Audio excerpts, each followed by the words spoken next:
Hey folks, just wanted to welcome you. This is Dave Redebaugh. I am one of the trainers with Cindy Bishop Worldwide, and I am really excited to be able to have this opportunity today to have Dave Testa, who's a friend of mine, talk about schemes and red flags for potential fraud, those things you need to be watching out for in your real estate business to know that you're doing things well and that you're not being blindsided by those different types of fraud situations that can come up. So we're going to dive right into this in just a second, but I do have a couple of things I wanted to mention to you in advance of that.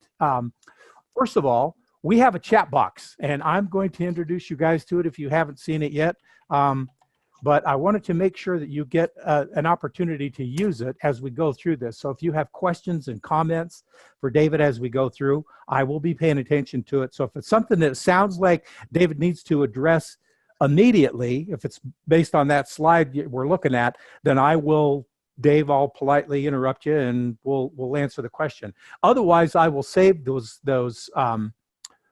questions till the end, you guys, and that way Dave can address all of them, and that way you guys can all get the benefit of that. So, but anyway, so that's one thing. The other thing I would tell you is take advantage of the fact that because this is a presentation that you want to be taking notes. One thing that I've found is that a lot of times people, when they're taking notes, they're not taking notes necessarily on the details as much as they are what it means to them or how they can utilize that information on the next transaction that they're working with. So that's really the best way to be able to take notes, you guys, is what you're thinking in that time, not necessarily just the details. We will have the details available to you, because what's going to happen with this presentation when it's completed is we're going to turn it into a video, and it's going to get posted on cindybishopworldwide.com/Dave Testa. Let me go ahead and put that in for you guys now. But on the website for the class. So this way you will have access to all the information that Dave's going to be sharing today to review. And the other thing that you can have access with it, to do with it, is to share it with some of your friends. And that's the thing. Friends share stuff. So you want to share stuff, okay? Especially the good stuff. But anyway, so make sure that you're taking an opportunity to share if you can, okay? And the last thing that I wanted to tell you is this presentation today is being brought to you by cindybishoptraining.com. Basically, and what I'm going to do, I'm going to give you guys another website link that I will send to you in text, but it is there's a group coaching program that Cindy has started that has been absolutely fabulous. The people that have been on it have gotten a lot out of it, have benefited tremendously. And in a lot of ways, one of the things that I'm hearing is that it's actually the kind of information that unfortunately doesn't get taught when you get your real estate license, but it's the kinds of things that you need to be able to build your real estate business. So it's practical, and it's something that people, when they apply these principles, and the other thing is allow the group coaching coaches to be able to hold you accountable for this stuff. It really is something that can move your real estate business to the next level. So anyway, you guys didn't come here to listen to me. You came here to listen to my good friend, Dave Testa from National Settlement Services. So let me turn this over to you. Thank you, Dave. Thanks, Dave. I appreciate it. So before I begin, my name is Dave Testa with National Settlement Services. I am a licensed title insurance agent. I've been in the business, I'd say, since 2003. I have tons of experience with, the beginning stages of a real estate transaction, all the way through the underwriting process of the title insurance, and all the way through corporate management of a title company. So I chose fraud because it seems that, we're noticing a lot of attack on personal information. They're targeting real estate agents. They're, targeting certain properties. So we're just going to go ahead and dive into it. Let me go back, if I can, here. So fraud in general. So title insurance the settlement industry has a huge concern on fraud, because what they're looking for is they're attacking our wire accounts. They're looking at earnest money deposits, and they're really trying to get personal information on your buyers and sellers. And as they have progressed with their different schemes, they're using some of our techniques on how we conduct real estate transactions to manipulate documents to make them look legit. So when we go to settlement, everything on paper looks good, but then you find out maybe a year or two down the road that the information that was presented to you was completely false. I mean, it's been to the point where I've actually had people come to the table claiming that they're one individual and then finding out later that there's somebody else. Specific example was I had a client that was refinancing her property, and she brought her boyfriend to the closing table and pretended that was her husband so that they could cash out on the property. So it does happen, and I do a lot of Virginia business, and it's happening, in our local communities. Right now, there is a big scheme going on with distressed and foreclosure properties. So what they're doing is the fraudsters are looking at these properties. They are going to land record or public record. So they're going to the courthouse and they're looking at different documents are on record. And what they're doing is they're creating false documents to convey the property to a buyer, a potential buyer. And basically, so this is what's happening. So the fraudster, they put a deed on record. They transfer it as if they are the current trustee. And then you have a potential buyer that comes into the property, purchases the property, then they sign another deed over to your buyer, and then come to find out maybe a couple months to years down the road that that whole transaction was fraudulent.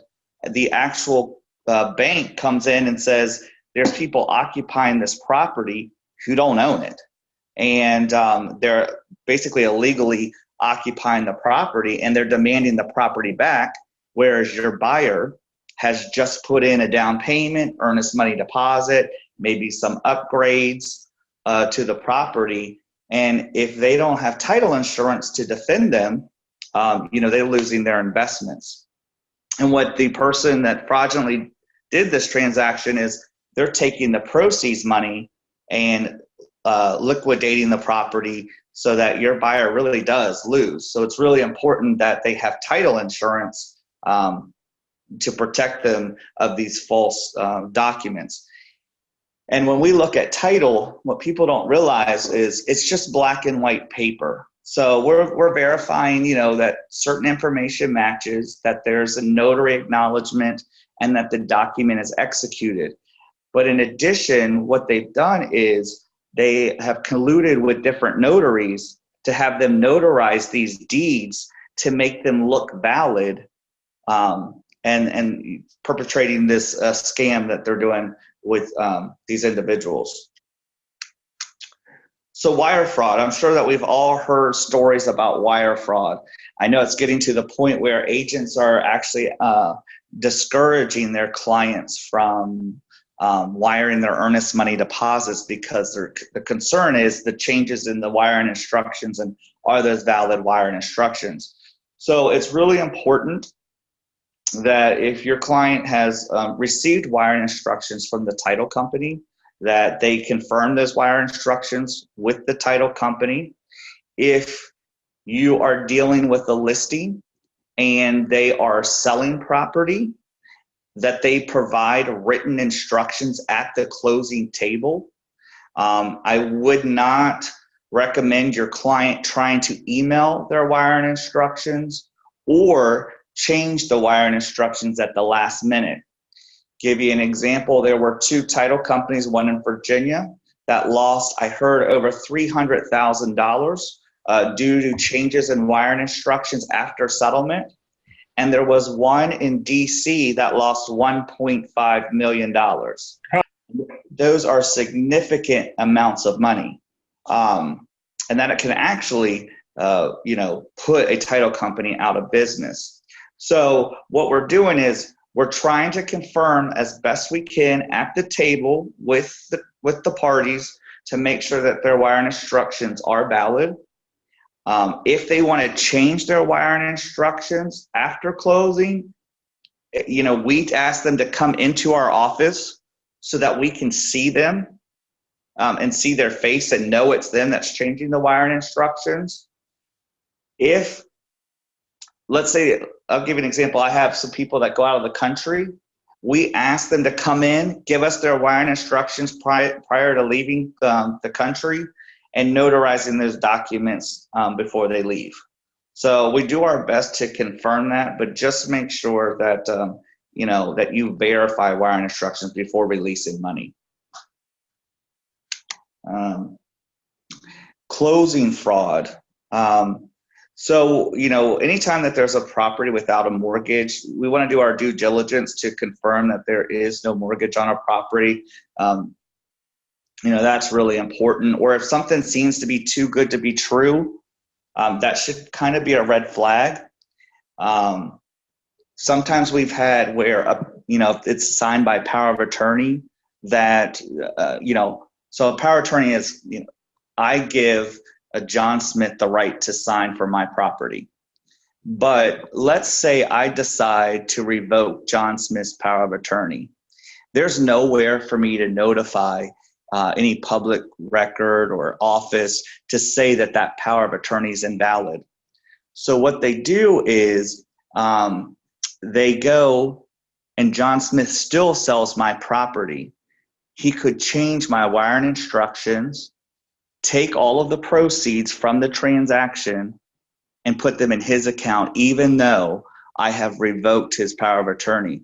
So it's really important if you're dealing with rush closings or power of attorneys that you take the time to verify that with the party that's signing.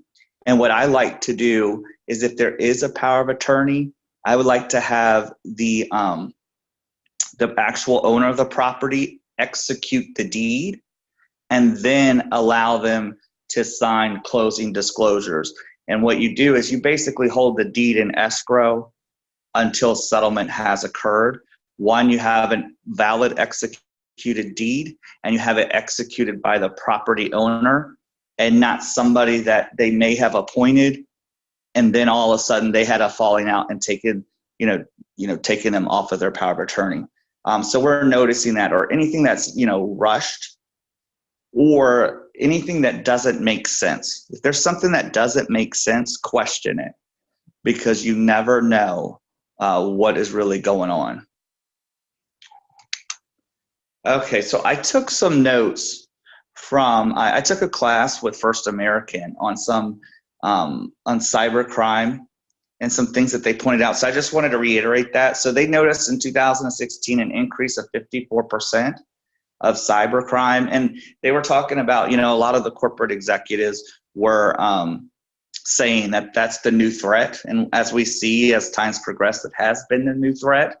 But what they're looking for is really credentials for people. So they're, trying to get socials, names, address, your login information, email addresses, anything that personally identifies you. And what they're finding is, so in the hack, so if you go to like a regular website and you're searching that website, you could actually be bringing this information back onto your computer, giving the hacker access to your information, and then they can go in and manipulate and slowly take information off of your computer. And you won't even notice it. And I think that's how a lot of companies are finding is these leaks are happening because somebody has gotten in their network and has slowly released some information. Or and there's also been instances where if you guys have ever noticed the shredding companies, they'll actually try to attack paper files. So what they'll do is they'll get uniforms and identification that identify them as, an employee of the shredding company, and they will go into offices and take the shredding boxes and go through that to gain your personal information. A great example is on a loan application. I mean, you have their investment information, you have their account information, their employment, their social. So, I mean, they really can gain a lot of information about an individual by doing that. So, phishing. We get a lot of phishing emails, and if you ever look at your Google account, you can actually change the way that your name appears on your Google account. So what people are doing is they're going into real estate agents' accounts, and they're mirroring the account, and maybe it's something very minor that might be different, but they're doing the best to copy your information. And so part of the email, if something looks strange, like if you notice a lot of spelling errors, or maybe the context doesn't make sense, definitely look more into that. So what we'll do is, if I get an email and it'll say, closing disclosure attached, that's kind of a strange subject. So what we'll do is we'll look at their signature line and call that phone number, or reach out to, maybe check out their internet site or something of that nature, because what we're trying to do is confirm that they actually do exist. And things that, that don't make sense, they want to rush on a particular item, that it's not customary to do that, you definitely want to look into that. So what we do is we try to use secure email. So if you've ever seen those encrypted sites where that requires you to log in and do a password, that's an encrypted email. We recommend that you avoid any public Wi-Fi, because then that opens you up for different hacks. Constantly try to update your network security and your software, just to make sure that you're using the latest technology to protect you. And just know, or try, know who you're communicating with, and keep an eye on your sent items, just to see if there's odd things that are going out, or if you're using your smartphone a lot, look how your apps are running, look and see if there's new information or files that have been downloaded, and then maybe even go as far as finding some network security software, like like I use McAfee on my phone, just to make sure that if there's anything that that maybe I've missed, that at least I have another source that's trying to protect the information that I have. And really, when it comes to crime and fraud, is to know who you are working with, learn about them, find out about them, and really know your customer. And that's really the best way to try to defend yourself against any potential fraud or crime. And if you ever have a question, you can always, contact your settlement company, your lender, or your business partners to help you identify any red flags that you may have seen. And other than that, that is the overview.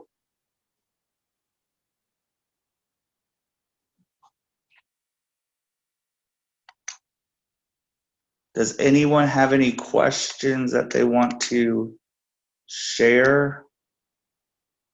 Yeah, if you could, you guys, if you could use the chat box, go ahead and let us know if you do have any questions. I'm telling you, after listening to this is powerful stuff. It's pretty frightening too, actually. So it really is. I would say, if anything, you guys, I would say if you don't have questions, definitely reach out to Dave if you do have some.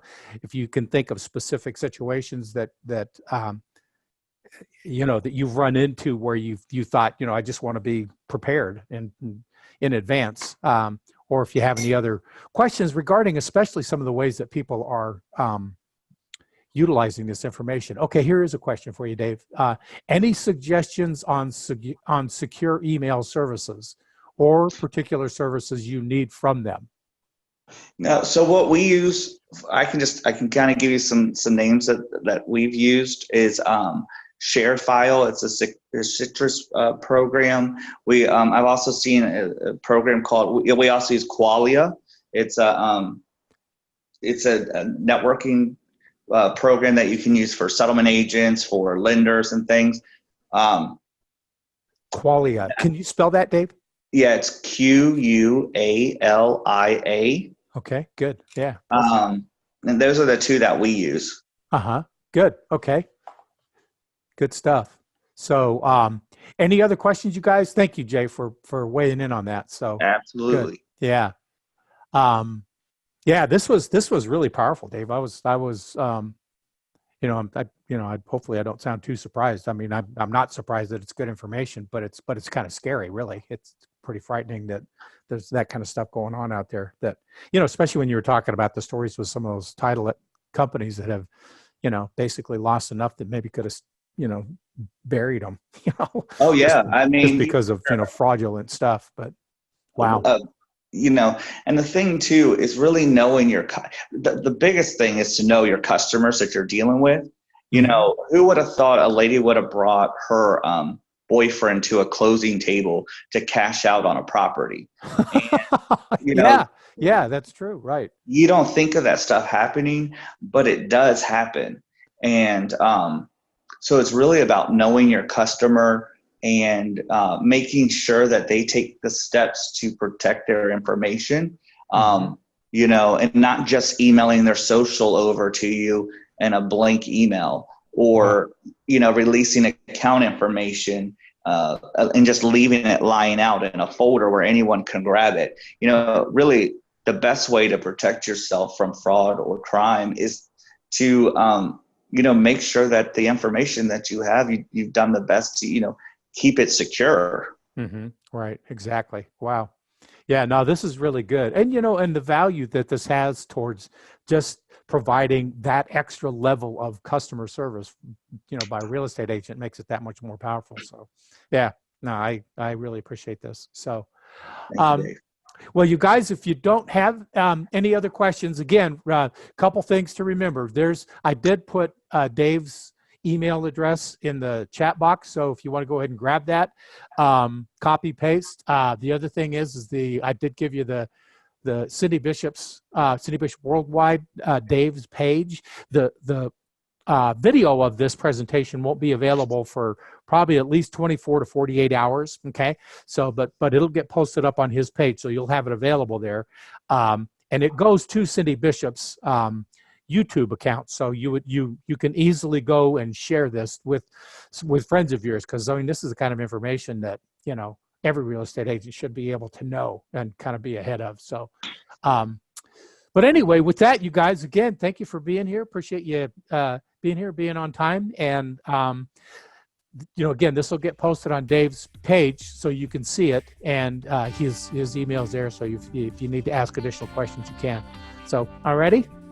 Thank you, Dave. Thank you, guys. Thanks, guys.